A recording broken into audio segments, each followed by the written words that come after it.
Welcome back to a brand new year, a brand new show, just everything just fresh, nice.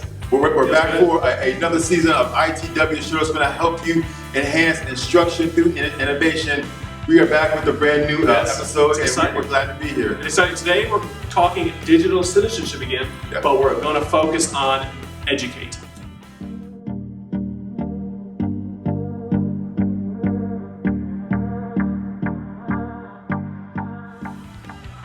All right, so this year we're going to start off the year with an important topic. We're going to talk about digital citizenship, and this time we're going to be talking about educate. Now, last time we talked about respect. That's when you tried to spell respect and you failed miserably. I'm not going to ask you to spell educate. That's really embarrassing. Well, I'm not going to ask you to dab.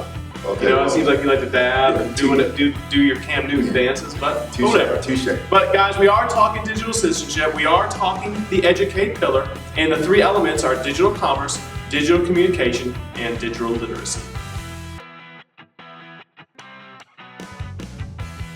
So we're going to start with the first element under the educate pillar, which is digital commerce. Yeah, digital commerce is actually the online purchasing of products. Right. So whenever you purchase something online, whether it be food or apps or anything, you're creating a profile for yourself. So now, the next time you purchase something from those places, they kind of have an idea of what your habits are. For example, I purchased something from Pizza Hut the other day, and when I called to order something again, they knew what I purchased last time and asked me if I wanted it again. So they kind of already knew me a little bit. So students need to be aware of that. Now, if you were in a classroom, David, what would be one of the strategies you would use to kind of teach your students? Great question. I think if I was in a primary classroom, I think of a strategy I would use to educate my students about this would be maybe to create a Kahoot quiz. Oh. Kids love Kahoot. So kind of quiz your students on the businesses that gather information and what information they actually gather. That's a good idea. Kahoot is good. I think what I would do for the secondary classes, I would do a Socratic seminar, a discussion with them on some of the different online options in terms of buying things digitally. All right, so the second element in the educate pillar that we're going to talk about today is digital communication. And digital communication is essentially the electronic exchange of information. You're right. And communication is really exploding in the workforce today. You know, you can communicate through email, through text messaging, through instant messaging, as well as video conference. And I think the underlying message there is the fact that we can stay in touch with people constantly, 24 hours a day. We need to make sure our students understand that we live in a global society. So, for those of you guys who are your primary teachers, a great strategy for you to incorporate this into your lesson would be to actually have a video conference, maybe with a social media person explaining the etiquette when on social media, and also making sure that you explain to your students how a video conferencing works, making sure they understand the rules and the guidelines when video conferencing. Right, and I think for our secondary folks, I think one of the great, and you know, I'm starting to grow, Canvas is starting to grow on me. It is. So one of the options in Canvas is a discussion board, and putting a discussion board with your secondary students and letting them have a conversation about this would be a great tool. You can put all different kinds of items in their media, but letting them have that discussion on there that interaction is a great tool for you to use to talk about this topic.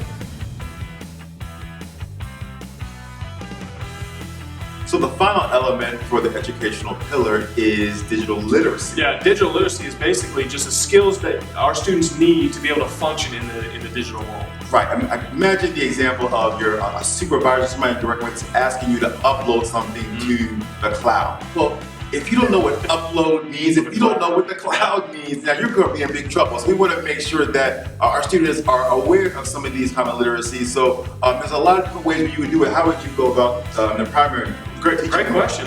So I guess with primary, our primary kids, our teachers love Powtoons. So I think if they could create a Powtoons, explain the difference between, maybe uploading and downloading, or really any two of the digital terms. Right. And I think a good thing for our secondary students to do is they could, in a group project, they could develop like a Google site and put put some different digital literacies in the Google site in whatever form they want, maybe a Word cloud or something like that, put it on a Google site, and that'd be a good, nice project for them to talk about digital literacy.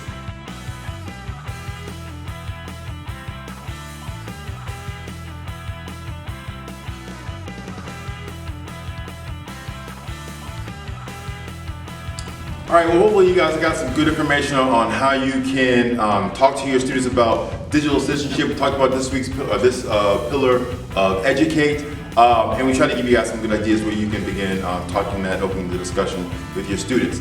As always, as we always mention, make sure you check out our blog where we extend the conversation and please continue to vote for the Innovative Teacher of the Month. Yeah, also, we're going to start with 2016. We're going to start adding a tech tip video to our weekly ITW. So make sure you guys click on that on the video.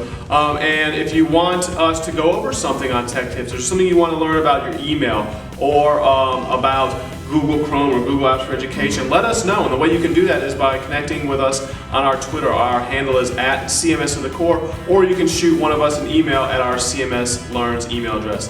Thanks for tuning in. Make sure you guys check us out next week for another edition of ITW.